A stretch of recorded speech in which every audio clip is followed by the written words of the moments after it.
করেন বান্দা বান্দি, ওই অন্ধকার কবরের মধ্যে তোমাকে আসতেই হবে। কারণ আমি আল্লাহ বানাইছি এই দুনিয়া থেকে তোমাকে একদিন কবরের জমিনে নিয়ে যাইব। দুনিয়ার কোনো শক্তি তোমাকে ওই কবরের যাওয়া থেকে বাঁচাইতে পারবে না। কথা বলেন ঠিক কিনা? ডাক্তার পারবনি। আপনি চিকিৎসা করার জন্য যদি ঢাকা যান, ঢাকার কোনো ডাক্তার আপনাকে 1 সেকেন্ড হায়াত বাড়াইতে পারবো? আপনি চিকিৎসা করার জন্য যদি মাদ্রাজ যান, ইন্ডিয়া মাদ্রাজের কোনো ডাক্তার আপনার 1 সেকেন্ড হায়াত বাড়াইতে পারবো? আল্লাহ ডাক দিয়ে বলতেছিল, আমার বান্দা বান্দি, আমি আল্লাহ তোমার হায়াতের মালিক, আমি আল্লাহ তোমার মৌতের মালিক, আমি আল্লাহ সৃষ্টি করেছি তোমার জীবন, আমি আল্লাহ সৃষ্টি করেছি তোমার জন্য মরণ।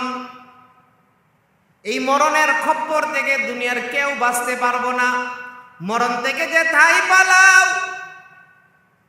মরণ তোমায় লইবে গিরি। যদিও সুদূর আকাশ পানে পালাও সে ঠাই লাগিয়ে সিঁড়ি। ও মুসলমান, একটু দুনিয়া থেকে আমাদের চিন্তা করার প্রয়োজন। আমরা দুনিয়া থেকে কবরে যে যাবো, এই কবরে যাওয়ার সময় আমরা কি নিয়ে যাবো? আল্লাহ ডাক দিয়ে বলতেছেন, আমার বান্দা বান্দি, ঈমান আর আমল লইয়া যাইতে হবে। ঈমান আর আমল ছাড়া যদি কবরে যাও, ওই কবরে উপায় থাকবে না। কথা বলেন ঠিক কিনা? কি নিয়ে যাইতেইব? কথা বলেন, সবাই বলেন। ঈমান আর নেক আমল, এই দুইটা জিনিস লইয়া আল্লাহর কবরে যাইতে হইবে। ওই কবরে যাওয়ার আগে আগে ঈমানকে সুন্দর করতে হবে। এই কবরে যাওয়ার আগে আগে নেক আমলগুলো সুন্দর করতে হইবে। যার নেক আমল যত সুন্দর হবে, তার কবর আল্লাহ তত সুন্দর কইরা বানাইবে। সুবহানাল্লাহ। ও মুসলমান, আজকে দুনিয়ার সব ঠিক আছে, শুধু কবরের কথাটা আমরা ভুলে গেছি। কথা বলে, আজকে সমাজের মধ্যে এত পাপ, সমাজের মধ্যে এত নাফরমানি, শয়তান পর্যন্ত চোখে আঙ্গুল দিয়া আমরার গুনার দিকে তাকাইলে। কথা বলেন, গত কয়েক সপ্তাহ আগে আপনারা শুনছেন, চট্টগ্রামে একসাথে চলাফেরা করত যুবক, একটা আর একটারে মাইরা শরীরের গোশতগুলা খুইল্লা তারপরে তরকারি রান্না করে খাইছে। নাউজুবিল্লাহ, জোরে কোন। তাহলে সমাজটা জাহিলিয়াতের চরম পর্যায়ে আমরা পৌঁছিয়া গেছি। তার একমাত্র কারণ হইল আমরা যে কবরে যাবো, আমরা যে মৃত্যুবরণ করব, এই কথাটা আমরা সবাই ভুলিয়া গেছি। শহীদপুরে তো সুন্দর জামি মসজিদ, ফজর নামাজে মুসল্লি, শুক্রবারে জুম্মার সময় যেমন হয় এমনই হয়।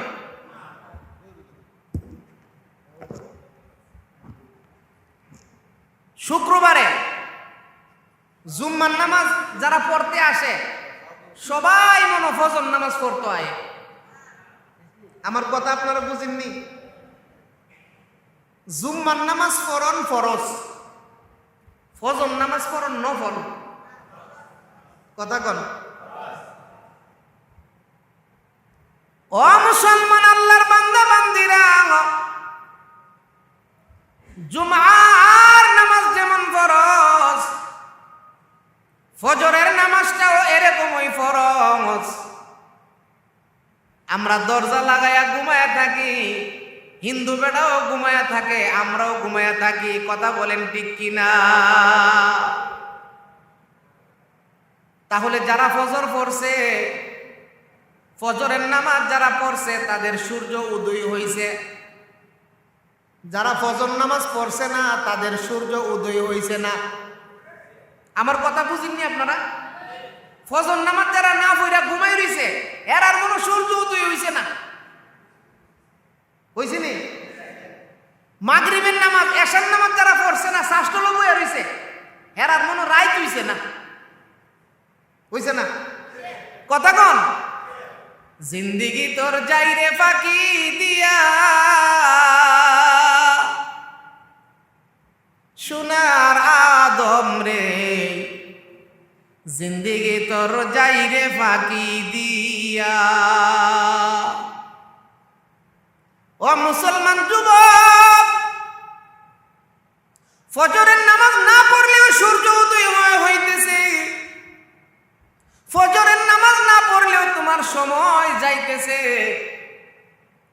মাগরিবের নামাজ না পড়লেও রাত্রি হইতেছে, সময় যাইতেছে। কথা কোন ঠিক কিনা? জিন্দিগি তোর যাই রে ফাঁকি দিয়া, সোনার আদম রে, জিন্দিগি তোর যাই রে ফাঁকি দিয়া। ও আদম রে,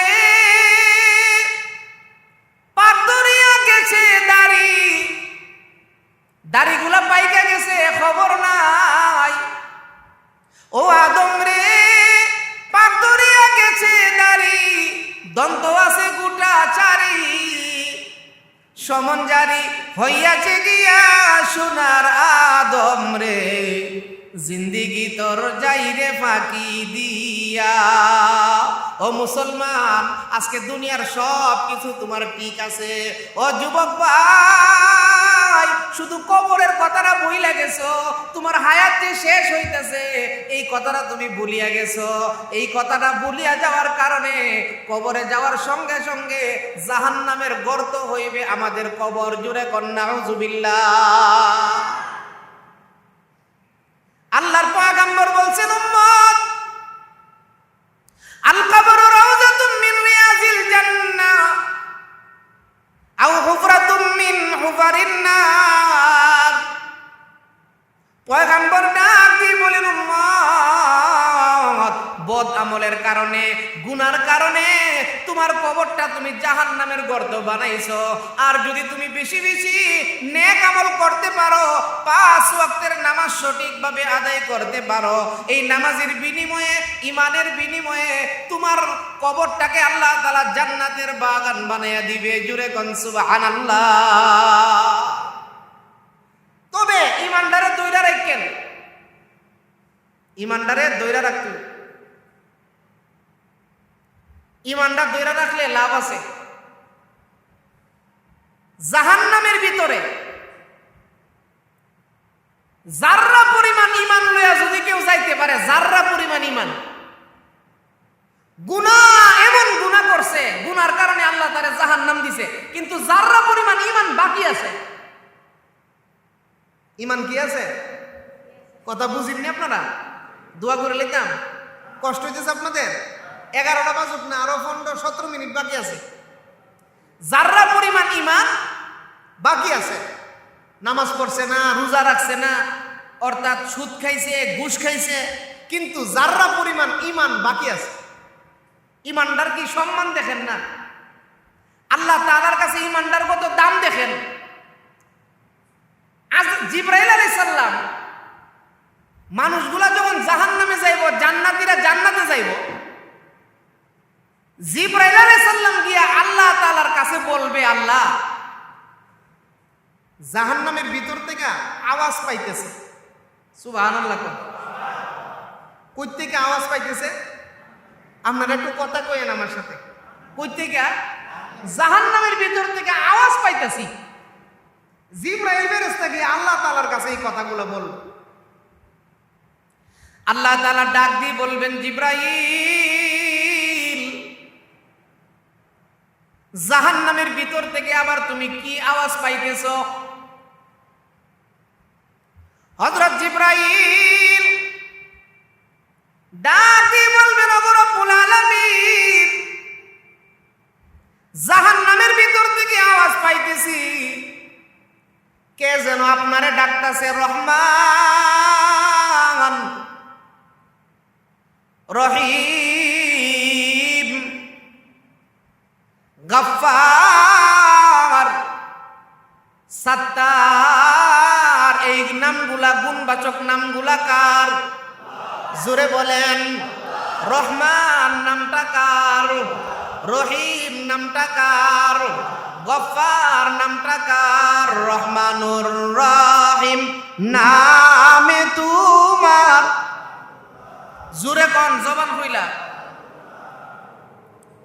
আল্লাহ রহমানুর রহিম নামে তোমার, আল্লাহ আল্লাহ আল্লাহ গফুরুর রহিম নামে তোমার, আল্লাহ আল্লাহ আল্লাহ। আল্লাহর ফেরেশতা জিবরাইল ডাক দিয়ে বলবেন, ওগো রব্বুল আলামিন, জাহান্নামের ভিতর থেকে এই শব্দগুলা বাহির হয়ে আসতেছে। ওগো রব্বুল আলামিন, একটা বান্দা জাহান্নামের ভিতরে আপনাকে ডাকবে, রহমান নাম লইয়া আপনার বান্দারা জাহান্নামের ভিতর থেকে ডাকবে, আর আপনি কিভাবে তারে জাহান্নামে ফালাইয়া রাখবেন? আমি জিবরাইল দরখাস্ত করতেছি, আমারে জাহান্নামের ভিতরে যাওয়ার অনুমতি দেন, আমি যাইয়া ওই লোকগুলারে দেখা আসবো। জোরে কোন সুবহানাল্লাহ। জিবরাইল আলাইহিস সালাম আল্লাহর কাছ থেকে অনুমতি নিছে, জাহান্নামে যাইব। কেন যাইব? ওই জাহান্নামের ভিতর থেকে যে রহমান রহিম গাফফার সাত্তার এই শব্দগুলার আওয়াজ বাইরিতেছে, কে এই শব্দগুলো উচ্চারণ করে? জিবরাইলে যাইব জাহান্নামের ভিতরে দেখবার লাগে। সুবহানাল্লাহ। আল্লাহর ফেরেশতা হযরত জিবরাইল আলাইহিস সালাম জাহান্নামের ভিতরে ঢুকবে, কিন্তু একজন ফেরেশতা আছে জাহান্নামের দায়িত্বপ্রাপ্ত। যেমন এই মসজিদের দায়িত্বপ্রাপ্ত লোক আছে, সভাপতি আছে, সেক্রেটারি আছে, কথা কর। জাহান্নামের দায়িত্বপ্রাপ্ত একজন ফেরেশতা আছে, ওই ফেরেশতার নাম হযরত মালিক। বলেন বলেন, হযরত মালিক ফেরেশতা, উনি জাহান্নামের দায়িত্ব। তবে জিবরাইল আলাইহিস সালাম হলো সমস্ত ফেরেশতাদের সর্দার। এখন যদি আপনাদের সুহিলপুরে বা উত্তর সুহিলপুরে থানার থেকে কোনো পুলিশ আয়, ওসি সাহেবের অনুমতি লইয়া আউন লাগবো। কথা বুঝতে জবাব দিয়ে। কোনো পুলিশ যদি আসে, ওসি সাহেবের অনুমতি সাপেক্ষে আসতেইব। পুলিশ সুপার যদি আয়, কয় মাশাআল্লাহ বুঝা লাইছেন, পুলিশ সুপার যদি আয়, ওসির কাছ থেকে অনুমতি নেওয়া লাগবো। কথা বুঝেননি আপনারা? জিবরাইল আলাইহিস সালাম সমস্ত ফেরেশতাদের সর্দার, কিন্তু জাহান্নামের দায়িত্ব দিছে মালিক ফেরেশতারে। জিবরাইল আলাইহিস সালাম জাহান্নাম দেখব, মালিকের কাছ থেকে অনুমতি লাগবো। কথা বুঝছেন নি আপনারা? জিবরাইল আলাইহিস সালাম মালিক ফেরেশতারে আর কিছু জিগাইছে না, না জিগাইয়া সুজা জাহান্নামের ভিতরে ঢুকে গেছে। এখন আবার কেউ বলতে পারেন যে জিবরাইল ফেরেশতা যে জাহান্নামের ভিতরে ঢুকলো, উনি ফুরতো না? ফেরেশতারা ফুরবে না, কারণ উনি আগুনের তৈয়ার, নূরের তৈয়ার। ফেরেশতারা কিরের তৈয়ার? নূরের তৈয়ার। আর আল্লাহ আমরারে যেই এই আগুন দিয়া শাস্তি দিব, এই আগুনে আর নূরে মিললে যাবো, যার কারণে আল্লাহর ফেরেশতারা জাহান্নামে পুরে না। সুবহানাল্লাহ, জোরে কর। জিবরাইল আলাইহিস সালাম জাহান্নামের ভিতরে ঢুকছে, ওই লোকগুলারে তালাশ কইরা বাহির করবার লাগা কোন লোকটা জাহান্নামে ফইরাও আল্লাহরে ডাকে। সুবহানাল্লাহ, জোরে। জিবরাইল আলাইহিস সালাম পুরাটা জাহান্নাম ঘুরবো, কিন্তু আওয়াজ পাইব ঠিক, ওই লোক পিছাইরা পায় না। জ্বলতে জ্বলতে কয়লা হইয়া একবারে ছাই হয়ে গেছে গা, মানে লোক পিছাইরা চেহারা চিনা যায় না। নাউজুবিল্লাহ, জোরে কর। জাহান্নামের আগুন মাবুদ সইতে পারব না,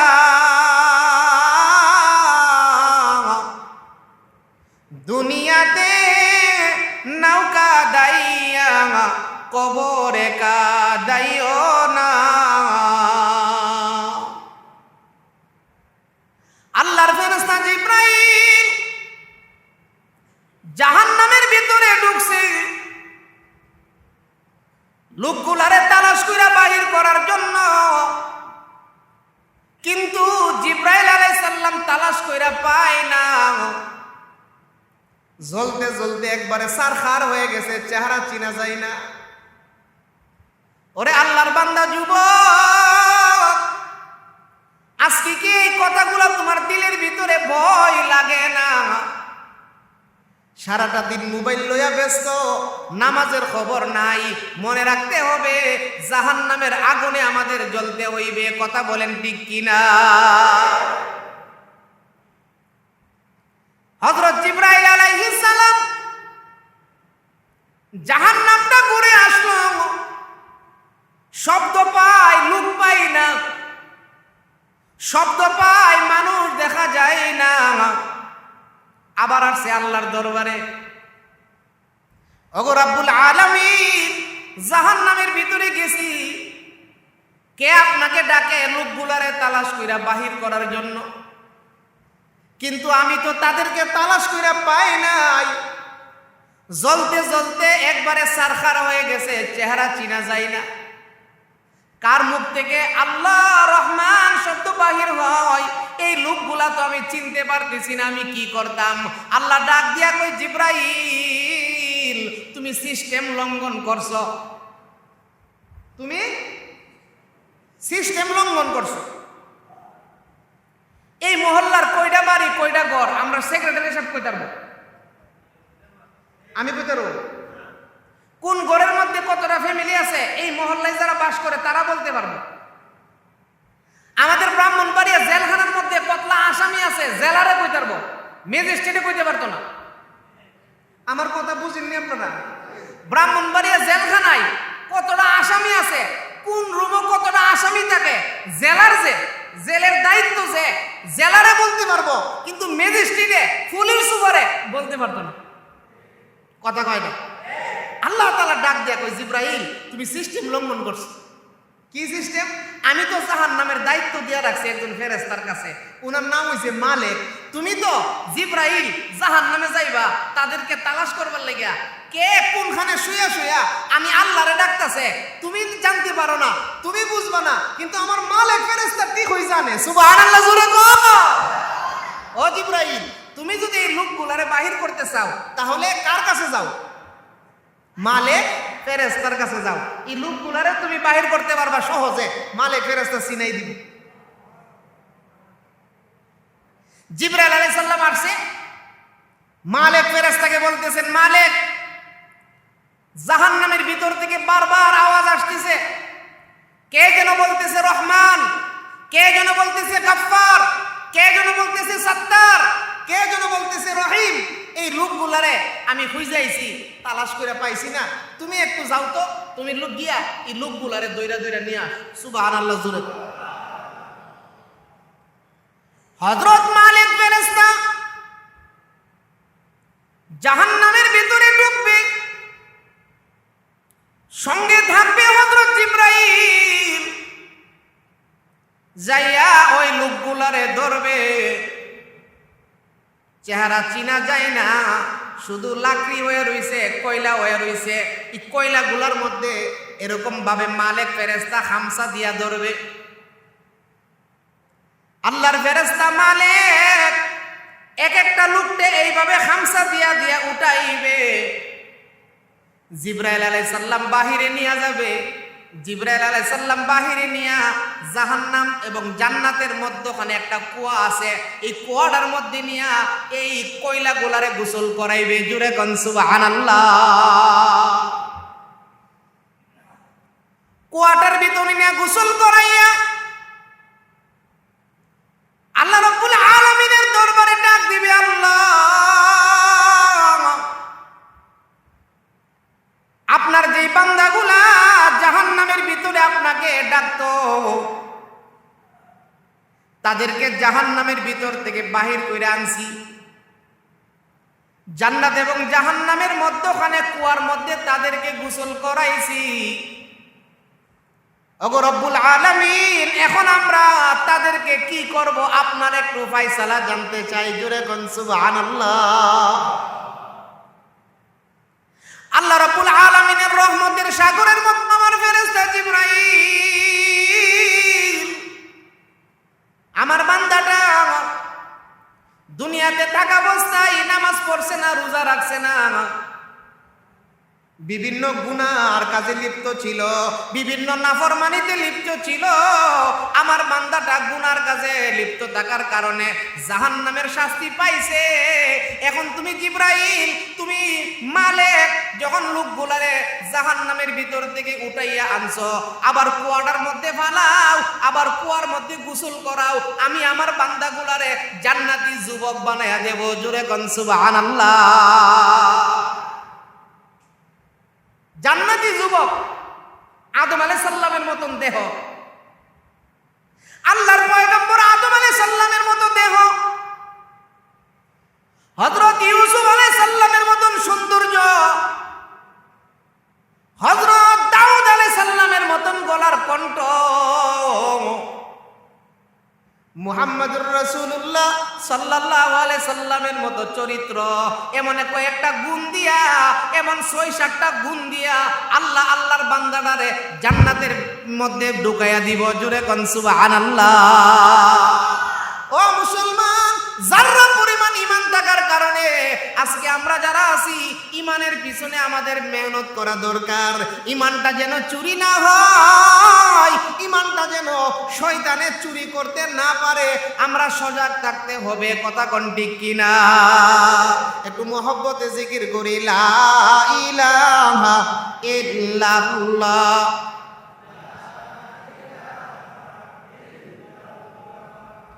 লা ইলাহা ইল্লাল্লাহ।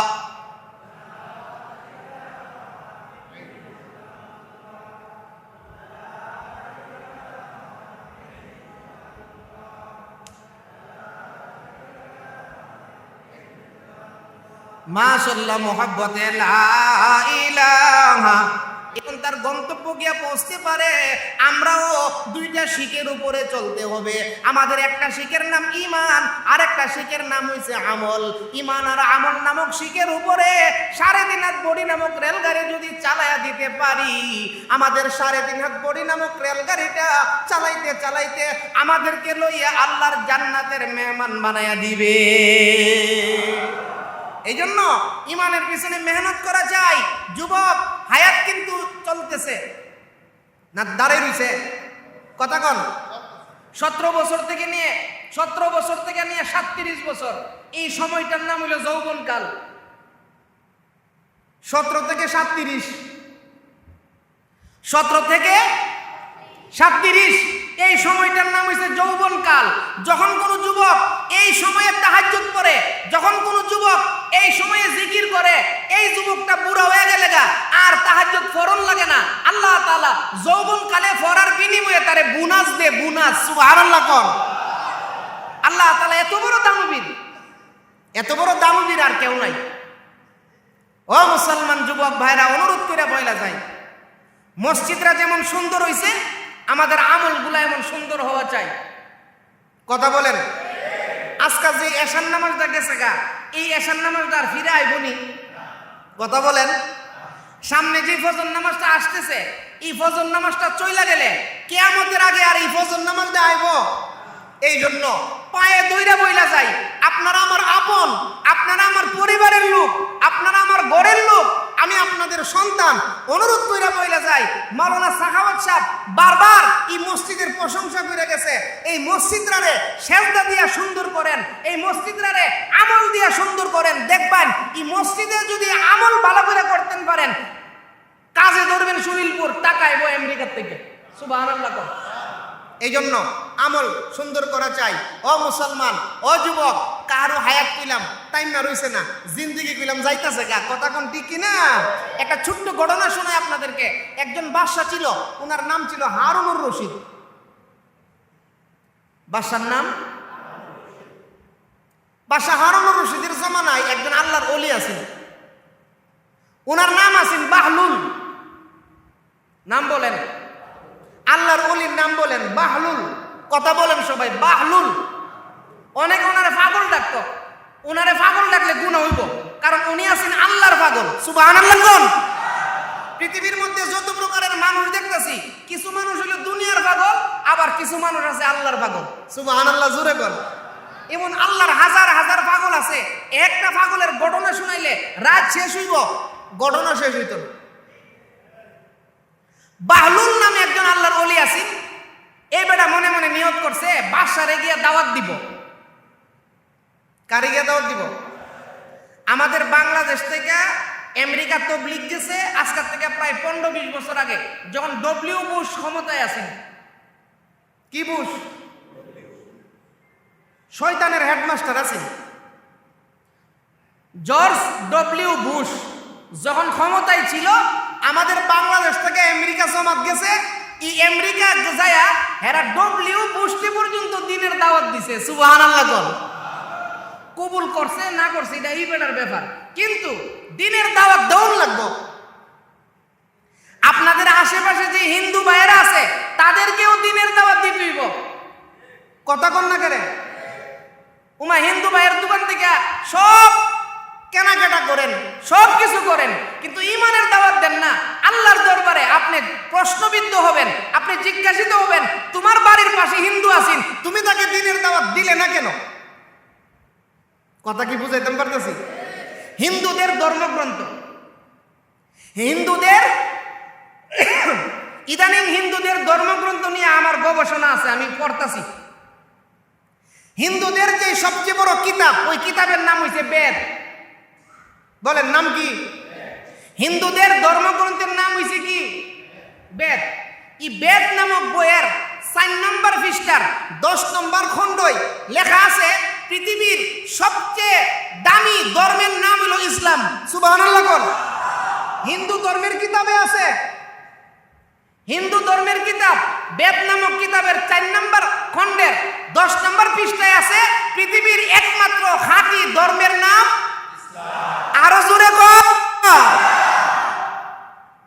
2 নম্বরে এই 4 নম্বর খণ্ডের এই আরেক পৃষ্ঠার মধ্যে আছে যে এই পৃথিবীর মধ্যে শেষ জমানায় কলির অবতর। একটা কথা আছে হিন্দুরা বলে, শেষ জমানায় একজন মহামানব আসবে, যেই মহামানুষে মানবের প্রথম অক্ষর হবে ম, শেষ অক্ষর হবে দ। সুবহানাল্লাহ কোন? হিন্দুদের কিতাবে আছে যে আখিরি জমানায় একজন মহামানব আসবে, যে মহামানবের নাম হইব মুহাম্মদ। সুবহানাল্লাহ কইতেন না?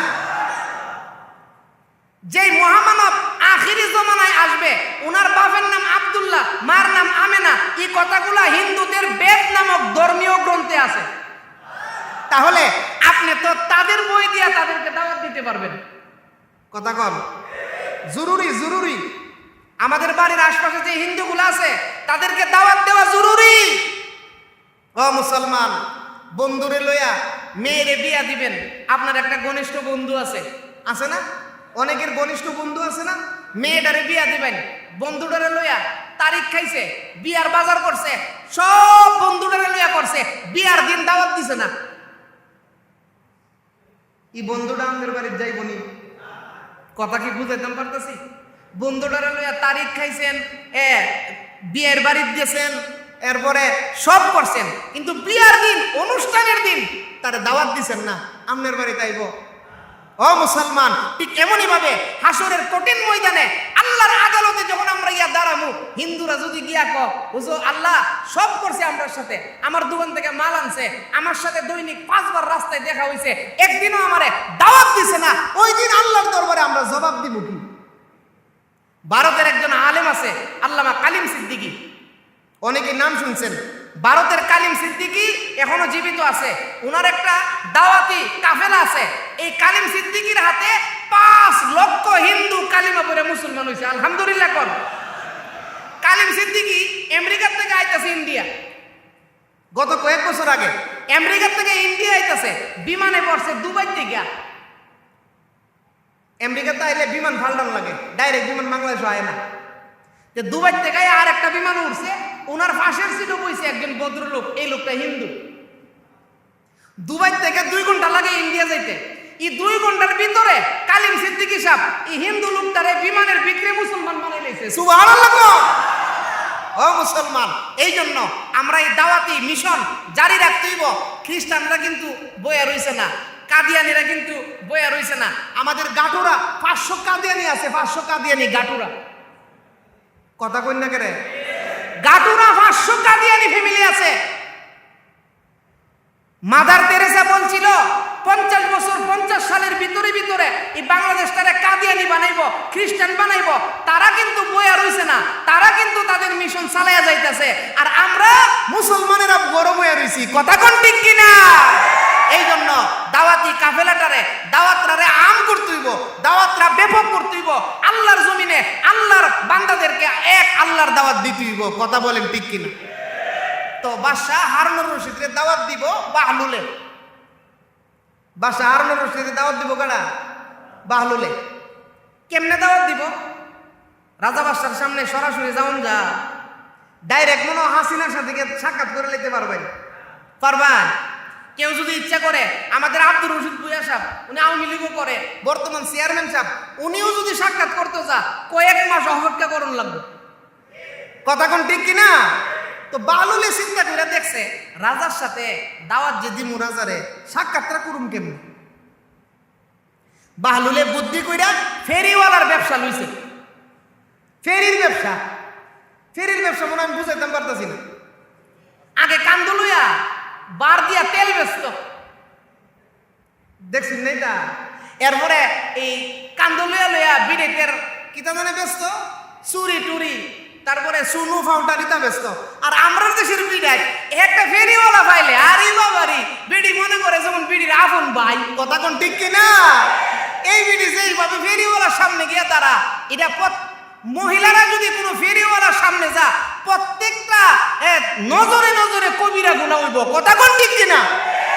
আরে বাবারে, তাইলে মনে করছে তাই না আপন চাস্তল ভাই। ফেরিওয়ালার সামনে গিয়ে মহিলারা এইভাবে দাঁড়ায় থাকে না। বাদশাহ হারুনুর রশিদকে দাওয়াত দিবার লাগিয়া বাহলুলে ব্যবসা লইছে, ফেরির ব্যবসা। মাল বেচে, মালের নাম হইছে বরফ। যেই মালটা বেচে ফেরি কইরা, মালটার নাম কি? কথা কোন না? বরফ। বরফ। বাহলুলে বরফ বিক্রি করবার লাগিয়া গিয়া বাদশার বাড়ির চতুর্দিক দিয়া ঘুরে, আর একটা ব্যবসায়ীদের একটা আছে, একটা আছে, মানে ডাক আছে। কেমনে ডাক দে? কেওয়া কো বাংরি লাগবানি বাংরি, কেওয়া বলে তেল লাগবানি তেল। কিন্তু বাহলুলে বাদশাহ হারুনুর রশিদের বাড়ির কিনারায় গিয়ে ঘুরে আর বলে, ও দুনিয়ার মানুষেরা, আমার প্রতি দয়া করো, আমার কাছ থেকে মাল কিনো। আমি এমন মাল লইয়া আইছি যে মাল কিনলেও শেষ হইব, না কিনলেও শেষ হইব। কথা কোন ঠিক কিনা? বাহলুলে কইতাছে, আমি এমন মাল লইছি কিনলেও শেষ হইব। কথা কই না একটু? না কিনলেও। বাদশাহ হারুনুর রশিদের কানে আওয়াজ লাগিয়ে পড়ছে। বাদশাহ হারুনুর রশিদ কয়, এই লোকটারে ডাক দাও। এমন জাতের ব্যবসায়ী জীবনেও দেখছি না, শুনছিও না। বাহলুলকে ডাইকা বাদশার দরবারে নিয়ে আইছে। এটাই তো বাহলুলের উদ্দেশ্য আছে, বাদশার কাছে যাওয়া। বাদশার কাছে যখন গেছে, তখন বাদশা জিজ্ঞা, কিরে তুমি কিতা কইতাছ? তোমার লব্জটা আবার কৌছেন? তখন বাহলুলে কইছে, আমি লব্জটা এইভাবে বলি, ও দুনিয়ার মানুষেরা, আমার প্রতি রহম করো, আমার কাছ থেকে মাল কিনো। আমি এমন মাল লয়ে আইছি যেই মাল কিনলেও শেষ হইব, না কিনলেও শেষ হবে। বাদশা ডাক দিয়া কয়, ও বাহলুল, এমন মাল তুমি কেন বেচো? বরফ তুমি কেন বেচো? কিনলেও শেষ হইব, না কিনলেও শেষ হইব। বাহলুল, আর ব্যবসা আছেন না, তুমি এই ব্যবসাটা কেন নিছ? কথা বুঝিননি আপনারা? বাদশাহ হারুনুর রশিদ জিজ্ঞাসা করতেছে, আর কোনো ব্যবসা আছেন না, তুমি এই ব্যবসাটা কেন নিছ? বরফের ব্যবসা কেন নিছ? বাহলুলে ডাক দিয়া কয়, এক কামে দুই কাম। এক কামে দুই কাম। আমি ব্যবসাও করি, আমি ওয়াজও করি। বরফও বেশি, আবার এই বরফ বেচার ভিতরেও আমি ওয়াজও করি। বাদশা ডাক দিয়া বলেন, ওরে বাহলুল, বরফ বিক্রির মধ্যে তোমার কি ওয়াজ? বাহলুল ডাক দিয়ে বলতেছেন, মহারাজ, এই ওয়াজটা করবার লাগে আমি আপনার কাছে আইছি। বাদশা গো, আজকে রাজত্বর চেয়ারের মধ্যে বৈশা রইছেন, আপনার সময় কিন্তু যাইতাছে, আপনার সময় কিন্তু দাঁড়াই রইছে না। আমার বরফ জীবন গলতাছে, নামাজ পড়লেও সূর্য উঠে, নামাজ না পড়লেও সূর্য উঠে। কথা কোন ঠিক কিনা? মিশামিশি কাটাইলাম জিন্দেগি, মিশামিশি কাটাইলাম জিন্দেগি, যাই না বুইজা না করিলাম বন্দেগি। আইসো ববে যাইতে হইবে কবরে, হিসাব নিকাশ দিতে হবে হাসরে। ও মুসলমান যুবক, বাদশা হারুন রশিদের দরবারে দাঁড়াইয়া বাহলুল মাকজুব সে বলতেছে, আমি বরফ বিক্রি করি, আমি মাল বেশি, মানুষের ওয়াজও করি। ও দুনিয়ার মানুষ, বরফ যেইভাবে গলতেছে, বরফ কিন্তু থাইমা রইছে না, ঠিক এমনই ভাবে তোমার হায়াত কিন্তু শেষ হইতেছে।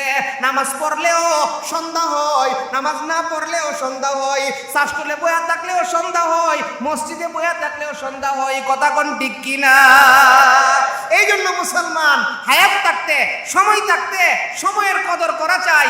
যারা সময়ের কদর করতে পারবো, কবরে গিয়ে শান্তি থাকতে পারবো। পরিষ্কার কথা, সুজা কথা, এই কথার মধ্যে কোনো বেজাল নাই। কথা কয় না করে, কথার মধ্যে কোনো বেজাল নাই। দুনিয়াতে আমল করবেন, কবরে গিয়ে শান্তি থাকবেন। দুনিয়াতে আমল করতেন না, নিজের কবরটারে জাহান্নামের গর্ত বানাই নিছেন। আপনি যদি আপনার কবরে জাহান্নামের গর্ত বানাইলেন, মরণে জয়নাল সাহেবের কোনো কিছু করার নাই। কথা কোন? আপনি যদি আপনার কবরে জাহান্নামের গর্তে বানান, সেক্রেটারি সাহেবের কোনো কিছু বলার নাই। এই জন্য প্রত্যেকটা মানুষ বিবেক, বিবেক কে দিছে? বিবেক। কথা বলেন, বিবেক কে দিছে? মাত্র 5 বার এনেছা। আল্লাহ কি সারাদিন ওই মানুষের নামাজ পড়বার লাগে? আল্লাহ ক সারাদিনই নামাজ পড়ায়া এই বিবেকটা দিয়া মাত্র 5টা বার, 5টা ওয়াক্ত আল্লাহ তাআলা ডাক দিয়া কই, বান্দারে 24 ঘন্টা তুই মসজিদে ঘুরে তাহলে লাগতো না, তুই দোকানে বসা থাকিস অসুবিধা নাই, ক্ষেত খামারে যাইস অসুবিধা নাই, ব্যবসা করিস অসুবিধা নাই, সিএনজি চালাইস অসুবিধা নাই, মাত্র 5 বার, মাত্র 5 বার আমার ডাকে সারা দিবে, তোর দুনিয়ার সব কাজ আমি আল্লাহ তাআলা ইবাদত বানায়া দিব। সুবহানাল্লাহ। এই জন্য ভাই অনুরোধ করে বলে যাই, অনুরোধ করে বলি, যে সুন্দর মসজিদ বানাইছেন, এই মসজিদটারে আমল দিয়া আরো সুন্দর করতে হইব, নামাজ দিয়া সুন্দর করতে হইব, ইবাদত দিয়া সুন্দর করতে হইব, মসজিদে তাহাজ্জুদ গুজার হইতে হইব, মসজিদে বেশি বেশি নামাজ পড়তে হইব। আল্লাহর কাছে দোয়া করেন। আলহামদুলিল্লাহ, রাত্রি 11:30 বাজে গেছে। আল্লাহর কাছে দোয়া করেন, মসজিদের যে বাকি কাজটা আছে আমরা তো কিছু দিতে পারবো না, দেওয়ার মালিক কাটা আল্লাহ। যদি এখানে কাহারো দোয়াটা কবুল হয়ে যাগা, মাশাআল্লাহ, হাসান হুসাইন 2 ছেলে 2 উড়াতে বসা, ফাতেমা রাদিয়াল্লাহু আনহা দোয়া করে, আল্লাহ আমার পাড়া প্রতিবেশীরে তুমি শান্তি রাখো, আমার আশেপাশের মুসলমান গুলারে তুমি মাফ কইরা দাও। এইভাবে 2 বাচ্চারে কুলে বুয়ায়া হযরত ফাতেমা দোয়া করে। 2 বাচ্চা দোয়ার পরে জিগা, আম্মা আমরা 2 ভাইয়ের নাম দিয়ে একবারও নিছেন না, আমনে দি খালি এর লাগা হের লাগা আশেপাশের মানুষের লাগা দোয়া করছে। ফাতেমা রাদিয়াল্লাহু আনহা কইছে, হাসান হুসাইন, এলাকার মানুষ শান্তি থাকলে ওই তোমরা শান্তি থাকতে পারবা। সুবহানাল্লাহ, জোরে বলো। এই জন্য সব সময় দুয়ার মধ্যে কোনো কৃপণতা কইরেন না। আমনের দুশমন যে আমনেরে যে সবচেয়ে বেশি কষ্ট দেয়, হের লাগা সবচেয়ে বেশি দোয়া করবে। বলকের বাদশা ইব্রাহিম ইবনে আদহাম, বলকের বাদশা ইব্রাহিম ইবনে আদহাম জঙ্গলে বই ইবাদত করে বাদশা হিসাইরা দিছে। এক পুলিশে গিয়া জিগা, বাদশারে চিনছে না, পুলিশে গিয়া জিগা, ভাই মানুষ আছে কোন দিকে? মানুষ আছে কি আছে? কথা কই না কেন? সবাই কোন? আমরা যে বইয়া রয়েছি আমরা সবাই বললাম মানুষ না, কথা কয় না? কিছু আছে গঠনে মানুষ, কিছু আছে আসল মানুষ। সুবহানাল্লাহ কোন? তবে সমাজে আসল মানুষ আছে। আসল মানুষ না থাকলে সমাজ থাকলো না, দুনিয়া থাকলো না। আমাদের সমাজে বেশিরভাগই দেহের মানুষ, গঠনের মানুষ, রূপের মানুষ, কথা কয় না? সেলুন্ডার মধ্যে গিয়া মাথাটা দেখা কিরে পারবি নি এই মাথাটার মতন সাইতে দিতে, মাথা সাইতেছে হেত কুনাচ্চা। আসল মানুষ নবীর উম্মত আসরের মাঠে নবীর সামনে দাঁড়াইতে পারবো? তাহলে ইব্রাহিম না আদম রে জিগাইতেছে মানুষ কেমনে আছে? পুলিশে জিগা। ইব্রাহিম ইবনে আদমে একটা কবরস্থানের দিকে ইশারা করে কয়ে দিছে এ আনো মানুষ আছে। কি এর দিকে ইশারা করছে? কবরস্থানের দিকে ইশারা করছে। পুলিশই করতেন কবরস্থানে ঘুরে টুরে আয়া, ফুলির জাত না। ফুলির জাত দিলাম একবারে, যেটা সবচেয়ে বালা, ইটাও ইতার কয়া লাভ নাই। যাই হোক, পুলিশ তো কবরস্থানে ঘুরে টুরে আয়া ইব্রাহিম ইবনে আদম রে এমন ফিডা আরম্ভ করছে। তোমারে আমি কইলাম মানুষ কেমনে আছে, তুমি আমার কবরস্থান দেখাই দিছো। ইব্রাহিম ইবনে আদম রে পুলিশই ফিডে, আর ইব্রাহিম ইবনে আদমে আতটায় দোয়া করে আল্লাহ পুলিশটারে তুমি মাফ করে দাও। পুলিশ ওগুলো মনে হয় মারতাছে, এমন সময় দোয়া করে আল্লাহ পুলিশটারে তুমি মাফ করে দাও, আল্লাহ পুলিশটার মা বাপকে মাফ করে দাও, আল্লাহ পুলিশটার হায়াত বাড়াইয়া দাও, আল্লাহ এইভাবে দোয়া করতেছে আর পুলিশে মারতেছে। মাইরা টেরা সাইরা পুলিশে কাইলিছে। জিগা কেউ আমি তোমার এইভাবে মারতেছি আর তুমি আমার লাগে দোয়া করতেছো। ইব্রাহিম ইবনে আদম ডাক দিয়া বলতেছেন আমার নবী কইছে দুশমনের লাগে বেশি দোয়া করুন, তুমি যে আমার এইভাবে মারতেছো তুমি তো আমার দুশমন, এই কারণে তোমার হেদায়েতের জন্য আমি আল্লাহর দরবারে দোয়া করি। সুবহানাল্লাহ জোরে বলো। এই জন্য অনুরোধ কইরা বলি দুয়ার মধ্যে কার্পণ্য করেন না, কৃপণতা কইরেন না। আপনার দুশমন যে হের লাগে বেশি দোয়া করবেন আল্লাহ যেন এর মাফ করে দেয়, তইলেই দেখবেন আপনার সাথে সব দুশমনি চলে গেছে। এই জন্য আল্লাহর ঘরের জন্য দোয়া করা চাই। আল্লাহর ঘরের দুতলার কাজ তো আলহামদুলিল্লাহ অনেক টাকা লাগবে। আপনারা সকলেই সাহায্য সহযোগিতা করবেন। আমাদের সভাপতি সাহেব দিছে 10 লাখ, আমাদের সেক্রেটারি মহোদয় দিছে 5 লাখ। এটার উপরই আপনারা ভরসা করে বইয়া দেখেন না, কারণ 15 লাখ টাকায় কিচ্ছু হইতো না। যে মসজিদ আমি দেখতেছি কিচ্ছু হইতো না। সকলে মিল্লা একটা ইট দিবেন, একটা ইটের তৌফিক আছে, একটা ইটই দিবেন 15 টাকা বা 13 টাকা। একটা ইট দিছেন, হাসরের মাঠে গিয়া দেখবেন আমনের নামে মসজিদ হইতে লইছে। সুবহানাল্লাহ। আসতে কই ইট দিছে কয়টা? একটা। ব্যানগাড়ি চালাবে না, রিক্সা চালাবে না, একটা ইট দিছে। হাসরের মাঠে গিয়া দে একটা মসজিদ ই বেটার নামে উঠতে রইছে। এই বেটা কইবো আল্লাহ তোমার ফেরেশতারা ভুল করছে। ফেরেশতারা তো আল্লাহ ফেরেশতারা জিগে ভাই আমার বান্দা দিয়ে অভিযোগ করতেছে তোমরা বলে ভুল করছো। কি ভুল করছো? আল্লাহ আমি মসজিদ দিব কেমনে, দিন আইন না দিন খাইতাম পাইছি না, আমি গরিব মানুষ, আমি মসজিদে একটা ইট দিছিলাম, আমার নামে একটা মসজিদ উঠতে লইছে। ফেরেশতারা ভুল করছে। আল্লাহ তাআলা ফেরেশতারা জিগাইবো এই তোমরা এই কাজটা কিতা করলা? ই বেটা একটা ইট দিছে আর এই বেটার নামে মসজিদ উঠতে রইছে। ফেরেশতারা কইবো আল্লাহ আমনের কথা শুননে হই আমরা, আমনে কইছেন খালি বাড়াইতাম বাড়াইতাম, বেটা দিছে ইট, ইটারে বাড়াইতে বাড়াইতে বাড়াইতে বাড়াইতে একটা মসজিদ হয়ে গেছে গা, আমরা কিতা করতাম? সুবহানাল্লাহ জোরে কর না। আপনি একটা ইটের টাকা দিছেন, আল্লাহ যদি আমাদের একটা মসজিদ বানানোর সওয়াব দিলা, আমাদের কোনো ফিলিয়ামতি আছে না? আমার কোনো অহংকার আছে? এই জন্য একটা করে সিমেন্ট দিবেন, 2টা করে সিমেন্ট দিবেন, যার যতদূর তৌফিক আছে। আল্লাহ বলেন মিম্মা রাযাকনাহুম ইউনফিকুন, উনি 5 লাখ টাকা দিতে পারবো, আল্লাহ উনারে তৌফিক দিছে। আমি 5 টাকা দিতে পারবো, আমি 5 টাকাই দিব। কথা কি বুঝাইতে পারতেছি আপনাদেরকে? আমি 10 টাকা দিতে পারুম, 10 টাকাই দিব। আমি 15 টাকা 20 টাকা দিতে পারুম, 20 টাকাই দিব। আমি 1000 ইট দিতে পারুম, একটা ইটই দিব। আমি 1 বস্তা সিমেন্ট দেওয়ার তৌফিক আছে, 1 বস্তা সিমেন্ট দিব। আল্লাহ কারো উপরে জুলুম করে না। এই জন্য যখনই কাজে ধরবে পরামর্শক্রমে মসজিদ কমিটি যখনই কাজে ধরে সবাই সহযোগিতা করবেন ইনশাআল্লাহ। আমি বলে গেছি বাইরে যে আপনি কাজে ধরলে আমাদের দোকান থেকে 5 বস্তা সিমেন্ট লইয়া ফেরেন, আমার নামে লিখা লাগে আমি দিয়ে দেবো ইনশাআল্লাহ। তো আমরা সবাই যদি এইভাবে হিম্মত করি, মসজিদের কাজ বাকি থাকবো ইনশাল্লাহ। আল্লাহ এই মসজিদের পুরাপুরি পুরা কইরা দেখ, সকলে বলুন আমিন। মাশাআল্লাহ জনাব ছেলে